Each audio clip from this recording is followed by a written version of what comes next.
Welcome back to Last Week I Watched. I'm Mark, and I watch and review movies and TV to help you decide whether or not they're worth your time. So last week I watched Most Dangerous Game, Inside Job, Final Destination 5, Shang-Chi and the Legend of the Ten Rings, The Hunt, and Foundation. So let's talk about them.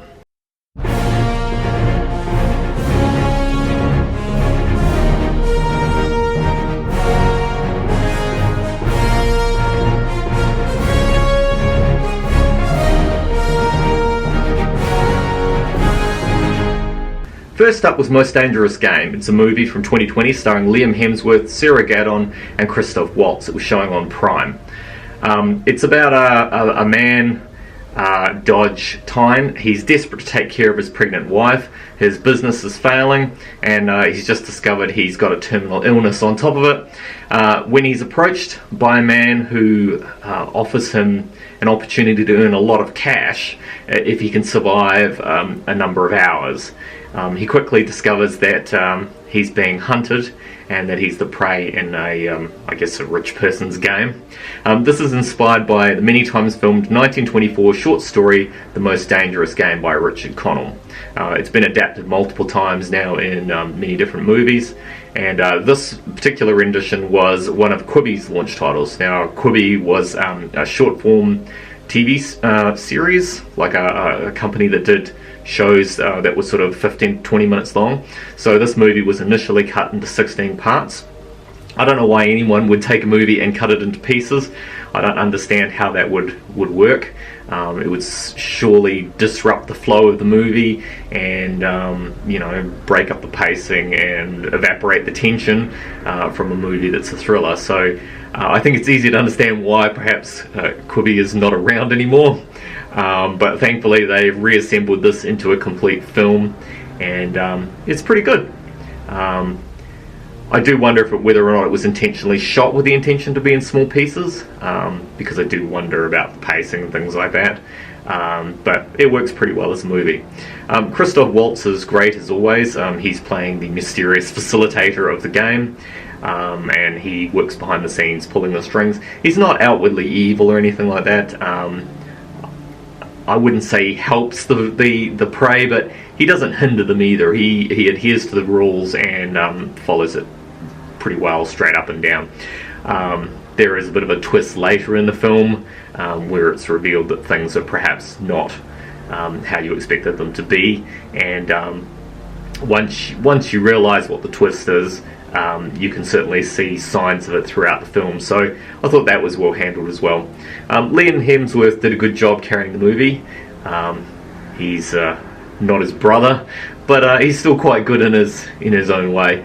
I did find, though, in the storyline, his character's moral wrestling with the situation was starting to wear a little bit thin, though. Here's a man who's accepted the choice of going into this game with the intention to get the money, and the only way he's going to get the money is if he participates and survives, and he really doesn't have time to wring his hands and try to back out and things like that when he's in it. He did choose to go into it, and rightly or wrongly, that's what it is, and you've just got to do your best to get through it now. I do think that some of his moral wrangling, I guess, was there for the drama factor. It did lead to him making some stupid choices, and so sometimes some of the things he does make you yell at the screen. But I don't find that that's anything unique to this movie from other movies where other characters do stupid things sometimes. I have to say one thing about it that was a little bit disappointing was the ending. The ending is completely in line with the rules of the game, and that was fine. But after having got through it all, you kind of were looking for a reckoning, and it just kind of ended and evaporated any kind of real consequence or tension or whatever that had been built up in the game. So I was a little disappointed in that regards, I guess. The story, I suppose, is similar to Squid Game at the moment, but I'd suggest that Squid Game is probably the better telling of that kind of story, and I would suggest that you go check out that show instead. This is a good thriller. It's not terrible if you're looking for something to watch. Check it out. But otherwise, if you've got serious time to invest, go watch Squid Game. The next up was Inside Job. It was from 2021. It's an animated TV show starring Lizzie Kaplan, Christian Slater, Clark Duke, Andrew Daly, showing on Netflix. So it's about the employees of the deep state. They work for an organisation where conspiracies aren't just theories, they're often fact, and these people work to keep them secret. So far there's one season, there's a second season on the way. I thought it was quite clever. It's very similar to, I guess, Futurama, in that there's sort of different stories of the week, but there's sort of a through line running through it. It follows Regan. She's an antisocial tech genius that runs one of the science divisions at Cognito. And even though her co-workers include a Mothman, a psychic mushroom creature, and a military mutant dolphin man, she's the weird one for believing she can make the world a better place, and I guess for trying to, whereas the rest of her co-workers largely just goof off and take advantage of things. She's got obviously issues with her co-workers, her psychotic boss, who is probably evil, and her unhinged manifesto writing daddy. Also, her mother has some clear issues as well. All in all, they're all pretty messed up. It's pretty funny without resorting to dated reference too often. It mostly pokes fun at conspiracy theories, although in the show a lot of them are real. Funny that things like flat earthers, though, is a theory too far. But they do get a lot of mileage out of things like an artificial robot president, sexy moon colony, secret lizard overlords, and Terminator teddies. It's a good fill-in while you're waiting for some more Rick and Morty to come around. And like I said, I found it kind of similar to Futurama. I did genuinely enjoy the show, and it was quite easy to binge watch through it. I recommend it if you enjoy comedy animation. Check it out. So the next one was Final Destination 5. It's a movie from 2011. It starred Nicholas D'Agosto, Emma Bell, and Arlen Escopeto. It was showing on Netflix. So once again, like the other movies in the series, death returns to claim the lucky survivors of a deadly bridge collapse. It's got one of the longer horrific opening sequences in this series. It opens on a group of co-workers on an office retreat trip, and things quickly go wrong when death intervenes in roadworks on a bridge. It's quite gruesome, and people are brutally dispatched in a murderous Rube Goldberg sequence of death. So, things happen to trigger up other things to kill someone. Eventually, though, after seeing all these people dispatched in terrible ways, and body parts and bits of people and machinery and all sorts of things flying out of the screen at you, as this movie was initially filmed in 3D, although I watched it in 2D, and that was fine. Everything is then rewound, and one of the characters is given the opportunity to try to escape the situation, which they do. When a number of them survive, death begins intervening and killing them in gruesome and creative ways. It's pretty obvious that this film is, it's the same sort of thing. They're not really stretching anything here, and it's the same sort of stuff you've seen in the other films. I guess the fun is the inventive ways that they come up with to kill people, even though some of them are quite ridiculous and some of them are telegraphed quite well, that you're sort of going, okay, I can see where this is going to go, and then you're sort of dreading it when it happens. But honestly, I did wonder about some things like, leaking air conditioners, frayed cords on equipment, and screws hanging out of machinery. You'd hope would be picked up by the people working in those areas, and I do wonder whether or not they suffered charges for manslaughter and things like that after these events happen.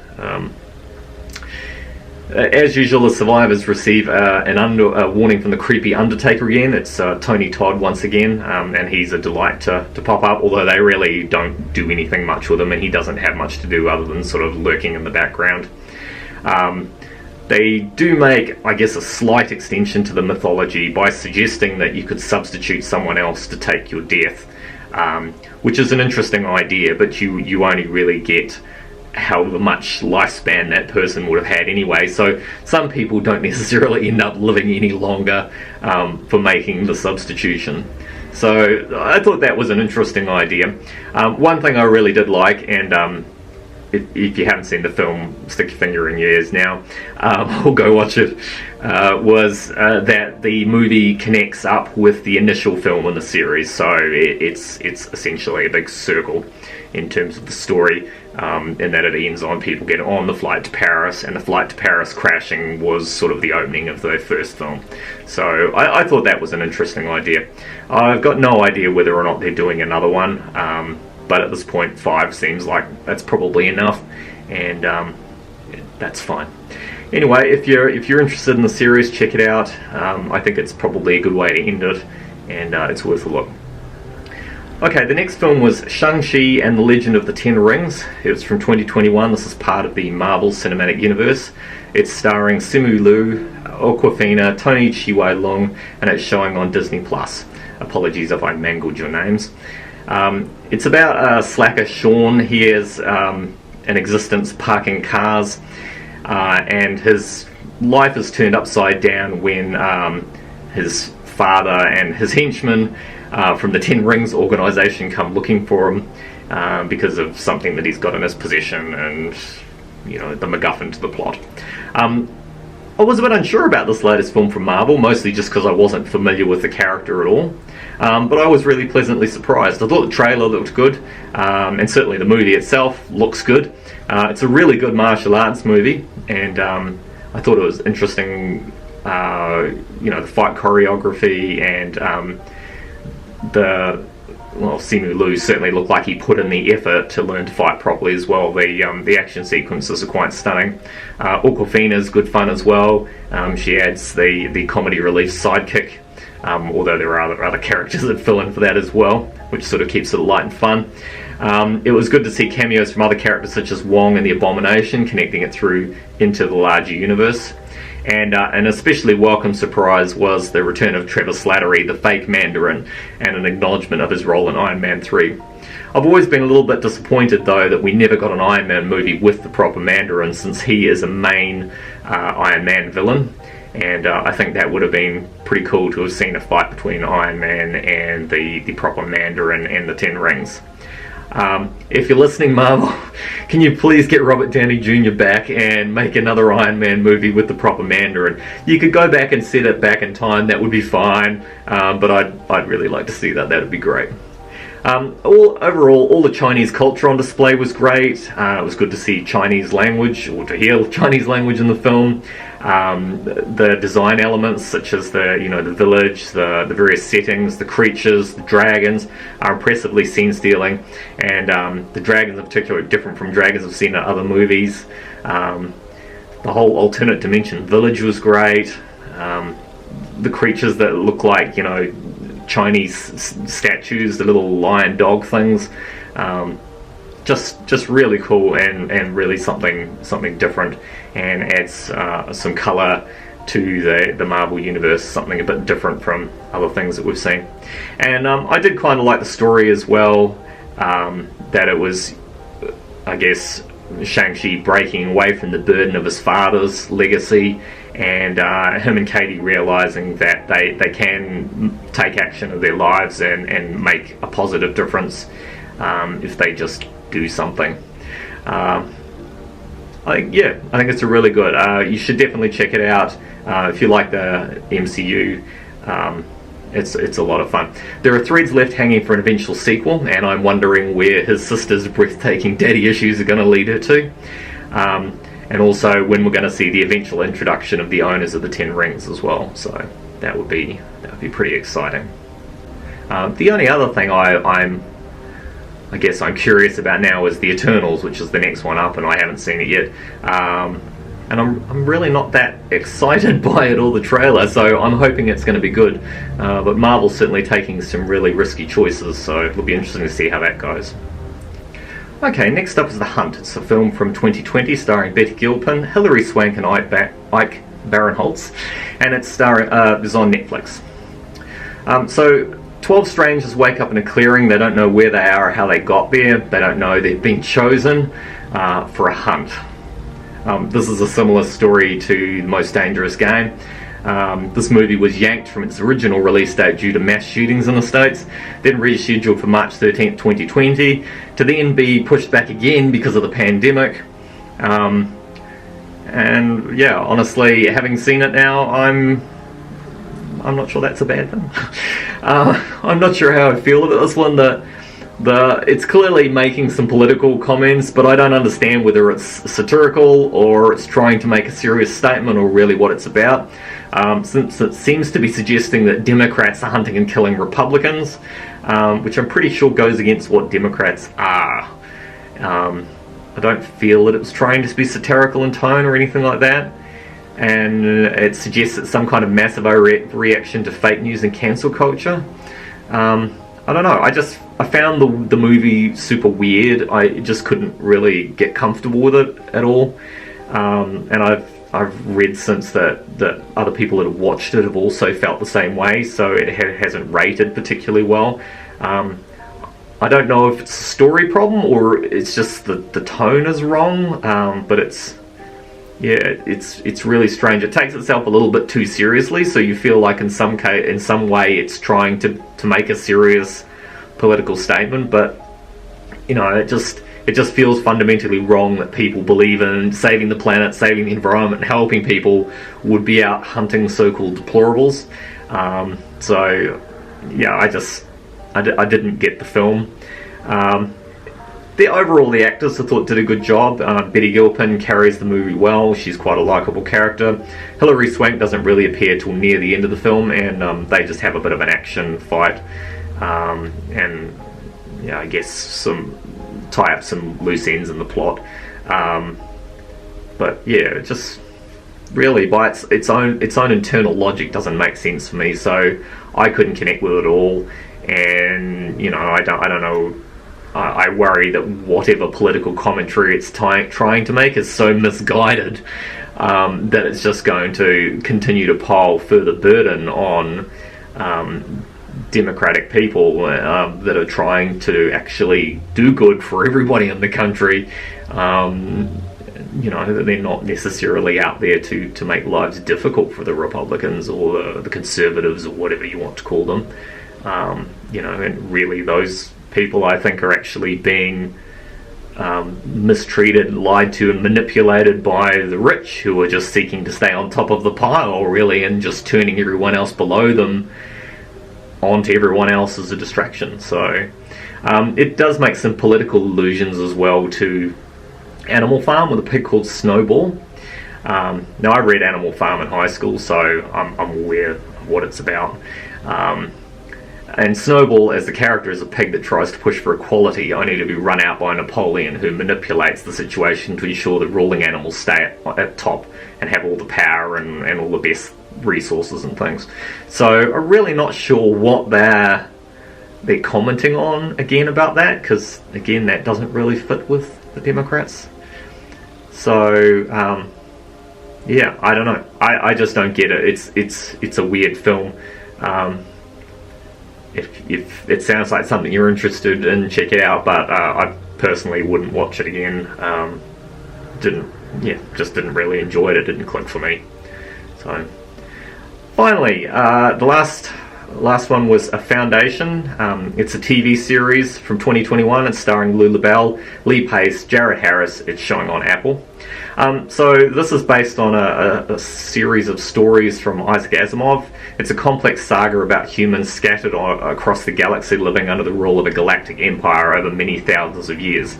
So when academic mathematician Harry Seldon approaches the empire to tell them that the results from his new psychohistory, he's found a way to model and mathematically predict the future based upon a large enough sample of data. He's discovered that the empire will fail in a relative relatively short period of time, and it's going to plunge the galaxy into a dark time, setting them back and I guess developmentally, and plunge them into war and everything else. So he asks them for help, but he's outrightly dismissed by the Empire, who is the ruler. So he asks them to establish a foundation on the far side of the galaxy to preserve knowledge and to help the Empire rebuild in a shorter period of time, even though they won't be able to avoid having the Empire fail. He's then exiled with a group of scientists Terminus on the far edge of the galaxy to establish the foundation. So this is loosely adapted from the Isaac Asimov stories, first published between 1942 and 1950.